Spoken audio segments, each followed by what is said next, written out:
अयोध्येच्या श्रीराम मंदिरातून करोडो रुपयांची देणगी गायब झाल्याचा आरोप। ही बातमी तुम्ही वाचली असेल, ऐकली असेल। राजकीय नेत्यांनी केलेल्या आरोपांपासून चर्चेत आलेला हा विषय आता कारवाईपर्यंत गेलाय। एसआयटी स्थापन करून संशयित आरोपींचा शोध घेण्याचं, त्यांच्या घराची ऑफिसची झडती घेण्याचं काम सुरू आहे। पण हे आरोपी तपास पथकांच्या रडारवर कसे आले, तर त्याचं कारण ठरलं व्यवहार। महिन्याला 18,000 रुपये पगार असलेल्या काही कर्मचाऱ्यांनी कोट्यवधी रुपयांची जमीन विकत घेतली आणि त्यांच्यावरचा संशय बळावला। यातल्या एका कर्मचाऱ्याच्या घरावर एसओजीच्या पथकाने छापा टाकला तेव्हा घराबाहेरच्या गवऱ्या आणि शेणाच्या ढिगाऱ्याखाली लाखो रुपये सापडले। एवढंच नाही तर कधी काळी रिक्षा चालवणारा आणि आता राम मंदिराच्या व्यवस्थापनातला महत्त्वाचा माणूस बनलेला टिन्नू यादव सुद्धा संशयाच्या फेऱ्यात अडकलाय। पण हे प्रकरण नेमकं आहे काय? राम मंदिरात देणगी म्हणून आलेले किती पैसे गायब आहेत? सरकारने या प्रकरणात काय पावलं उचलली आहेत? समजून घेऊया या व्हिडिओमधून। नमस्कार, मी चिन्मय आणि तुम्ही पाहताय बोलभिडू। अयोध्येचं श्रीराम मंदिर हे कोट्यवधी भाविकांचं श्रद्धास्थान। इथल्या गर्दीची, उत्सवांची, नव्या इमारतींची कायम चर्चा होत असते। पण साधारण आठवडाभरापासून चर्चा सुरू आहे ती भ्रष्टाचाराची, गैरप्रकाराची। या चर्चेची सुरुवात झाली उत्तर प्रदेशचे माजी मुख्यमंत्री आणि समाजवादी पक्षाचे अध्यक्ष अखिलेश यादव यांनी केलेल्या एका ट्विटपासून। 7 जूनला अखिलेश यादव यांनी एक ट्विट केलं, ज्यात ते म्हणाले, अशा बातम्या येत आहेत की राम मंदिराला देणगी स्वरूपात मिळालेली कोट्यवधींची रक्कम गायब आहे। हे मंदिर ट्रस्टसाठी अत्यंत लाजिरवाणी गोष्ट आहे। कुणीही स्पष्टीकरण द्यायला पुढे येत नाहीये। माननीय न्यायालयाला माझी विनंती आहे की या प्रकरणाची दखल घ्यावी। यावर सरकारचं मौन संशयास्पद आहे। त्यांच्या ट्विट नंतर बरीच खळबळ झाली, वेगवेगळे आरोप व्हायला लागले। अशातच श्री राम जन्मभूमी तीर्थक्षेत्र ट्रस्टचे जनरल सेक्रेटरी चंपत राय यांनी वेळोवेळी इंटरनल ऑडिट्स होत असतात। यामध्ये स्टेट बँक ऑफ इंडियाचा सुद्धा सहभाग असतो। सध्याही असं ऑडिट सुरू आहे, हे आणखी काही दिवस सुरू असेल। भ्रष्टाचाराचे जे आरोप होत आहेत तसा प्रकार आतापर्यंत तरी उजेडात आलेला नाही, असं स्टेटमेंट दिलं। पण यामुळे चर्चा थांबल्या नाहीत। 10 जूनला भाजप नेते आणि माजी खासदार ब्रिजभूषण सिंह यांनी आपल्याला या प्रकरणातल्या बऱ्याच डिटेल्स माहिती आहेत, पण आपण त्या पुढे आणणार नाही। मी खरं बोललो तर मीच अडचणीत येईल एवढी हिंमत माझ्यात नाही, कारण ते खूप शक्तिशाली लोक आहेत। वेळ आल्यावर मी नक्कीच बोलेल, असं विधान केलं आणि अनेकांच्या भोवया उंचावल्या। त्यात ब्रिजभूषण शक्तिशाली लोक म्हणून कोणाकडे इशारा करत आहेत याची चर्चा सुरू झाली। या शंका कुशंकांमध्ये आणखी भर पडली ती भाजपचे ज्येष्ठ नेते डॉक्टर रजनीश सिंह यांनी पंतप्रधान नरेंद्र मोदींना पत्र लिहून या कथित गैरव्यवहाराची सीबीआय चौकशी करा अशी मागणी केल्यामुळे। अखिलेश यादव यांच्या आरोपांनंतर भाजपच्याच नेत्यांनी चौकशीची मागणी केल्याने राम मंदिरात नेमकं काय घडतंय, 7 कोटींची देणगी खरंच चोरी झाली आहे का, ही चर्चा सगळ्या देशभरात सुरू झाली। त्यात पंतप्रधानांच्या कार्यालयाकडून या प्रकरणाचा अहवाल मागवण्यात आल्याच्या बातम्या आल्या, तर अलाहाबाद उच्च न्यायालयाच्या लखनौ खंडपीठात शुक्रवारी जनहित याचिका दाखल करण्यात आली, ज्यामधून या प्रकरणाची सीबीआय चौकशी व्हावी आणि मंदिराला मिळालेल्या देणगीचं ऑडिट व्हावं अशी मागणी करण्यात आली। या प्रकरणाची गंभीरता वाढण्याचं आणखी एक कारण होतं।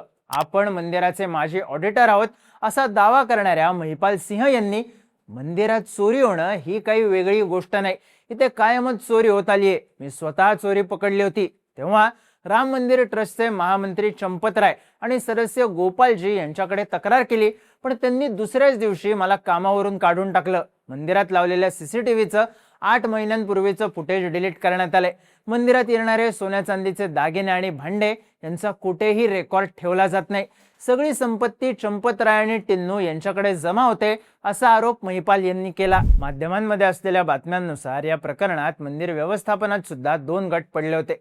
मंदिर ट्रस्टच्या नेतृत्वाचं म्हणणं होतं की कोणताही गैरव्यवहार अद्याप उजेडात आलेला नाहीये, तर काही महंत आणि राम जन्मभूमी आंदोलनाशी संबंधित नेते यांचं म्हणणं होतं की या प्रकरणाची चौकशी झालीच पाहिजे। या सगळ्यात शनिवारी 13 जूनला मंदिर ट्रस्टने उत्तर प्रदेशचे मुख्यमंत्री योगी आदित्यनाथ यांच्याकडे या प्रकरणात एसआयटी स्थापन करण्याची मागणी केली। त्यानंतर आदित्यनाथ यांनी 3 तासातच एसआयटी स्थापन झाल्याची घोषणा केली।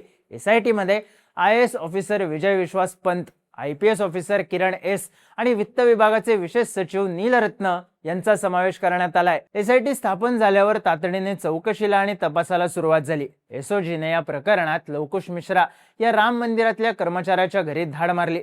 लवकुश मिश्रा हा मागच्या 4-5 वर्षांपासून राम मंदिरात नोकरी करतोय. दानपेटीतले पैसे काढण्याची आणि ते मोजण्याची जबाबदारी त्याच्यावर आहे. त्याचं घर अत्यंत साधं आहे, पण जेव्हा पोलिसांनी घराची झडती घेतली तेव्हा त्यांना घरातून 10 लाख रुपयांची रोकड सापडली.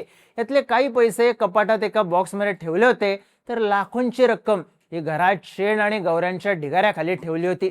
हे पैसे कुणाचे आहेत हे अजून स्पष्ट झालेलं नाही, पण पोलिसांनी चौकशीसाठी लवकुश मिश्राला ताब्यात घेतलंय. पण लवकुश मिश्रावर संशय का आला? तर माध्यमांमध्ये असलेल्या बातम्यांनुसार मिश्राला पगार होता 18,000 रुपये, पण त्याने फैजाबादमध्ये 40 लाखांचा प्लॉट घेऊन घर बांधायला सुरुवात केली. तो त्याच्या गावाला आला की आम्हा पैसा खर्च करायचा. मित्रांना दारू पाजण्यासाठी त्याने 50,000 रुपये खर्च केले होते. आधी तो कार मेकॅनिक म्हणून काम करायचा, पण राम मंदिरात कामाला लागल्यापासून त्याची आर्थिक स्थिती बरीच बदलली, असा दावा त्याच्या गावकऱ्यांनी आणि आजूबाजूला राहणाऱ्यांनी केलाय. लवकुशला राम मंदिरात त्याच्या सासऱ्यांनी रवींद्र मिश्रांनी नोकरी लावली होती. मिश्रा हे प्रॉपर्टी डीलर आहेत. त्यांचा मुलगा अनुकल्प मिश्रा सुद्धा राम मंदिरातच नोकरी करतो. त्याने कौशलपुरीमध्ये 65 लाख रुपये मोजून एका भोजपुरी गायकाचं घर स्वतःसाठी विकत घेतलं होतं. रवींद्र मिश्रा यांची गावाकडे प्रॉपर्टी असली तरी मुलाला राम मंदिरात नोकरी मिळाल्यावर बदललेलं राहणीमान आणि खर्च करण्याची ताकद यामुळे अनुकल्प मिश्रा रडारवर आला. त्यालाही अटक झाली असून चौकशीसाठी पोलीस कोठडी सुनावण्यात आली. या प्रकरणात संशयित म्हणून आणखी एका आरोपीचं नाव चर्चेत आहे. त्याला महिन्याला 18,000 पगार आहे, पण त्याने गावाला 1.5 कोटींची जमीन घेतल्याचं बातम्यांमधून सांगण्यात येतंय. मंदिरात नोकरी करून मिळणारा कमी पगार आणि महागडी जमीन घर यांची खरेदी यामुळे हे संशयित आरोपी चौकशीच्या फेऱ्यात अडकलेत. राम मंदिराला मिळालेल्या देणगीचे पैसे गायब केल्याच्या आरोपात सगळ्यात जास्त चर्चेत असलेलं नाव आहे टिन्नू यादवचं. माजी ऑडिटर महिपाल सिंह यांनी या प्रकरणात टिन्नूवरच आरोप केलेत. टिन्नू यादवचे वडील अयोध्येच्या नया घाटावर चहाचं दुकान चालवायचे, तर टिन्नू अयोध्येत रिक्षा चालवायचा. बातम्यांनुसार तो 1998 मध्ये चंपतराय यांच्या संपर्कात आला, त्यांचा विश्वासू बनला. जेव्हा अयोध्येत राम मंदिर उभारणीचं काम सुरू झालं तेव्हा तो ट्रस्टच्या वतीने कामकाज सांभाळू लागला. त्याला ट्रस्टकडून महिन्याला 16,000 रुपये एवढा पगार मिळायचा, पण त्याने कामावर आणि मंदिराच्या परिसरात आपला होल तयार केला.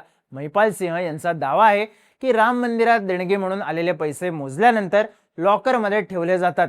त्यानंतर दुसऱ्या दिवशी टिन्नू यादव हे पैसे बँकेत जमा करतो. तर टिन्नूच्या आजूबाजूला राहणाऱ्या लोकांनी माध्यमांशी बोलताना दावा केला की मंदिरात काम करायला सुरुवात केल्यापासून टिन्नूची आर्थिक परिस्थिती झपाट्याने बदलली आहे. त्याने मुलाचं लग्न सुद्धा अगदी आलिशान पद्धतीने केलं. मोठमोठ्या लोकांना लग्नाला बोलवलं. अयोध्येच्या जवळच त्याने चांगलं घर बांधलं. यातल्या खोल्या भाड्याने दिल्या. कॉन्ट्रॅक्ट बेसिसवर त्याच्या गाड्या सुद्धा अयोध्येमध्ये चालतायत. अनेक मार्गांनी त्याला पैसा मिळतोय. पण टिन्नू यादवने हे सगळे आरोप आपली बदनामी करण्यासाठी सुरू आहेत. कुणाकडेही कसलेच पुरावे नाहीत असं म्हणत हे आरोप फेटाळून लावलेत. पण या प्रकरणाची सध्या देशभरात चर्चा सुरू आहे, कारण श्रद्धेचा आणि आस्थेचा विषय असलेलं अयोध्येचं राम मंदिर आता भ्रष्टाचाराच्या आरोपांमुळे चर्चेत आहे. रडारवर मंदिरात काम करणारे कर्मचारी आहेत.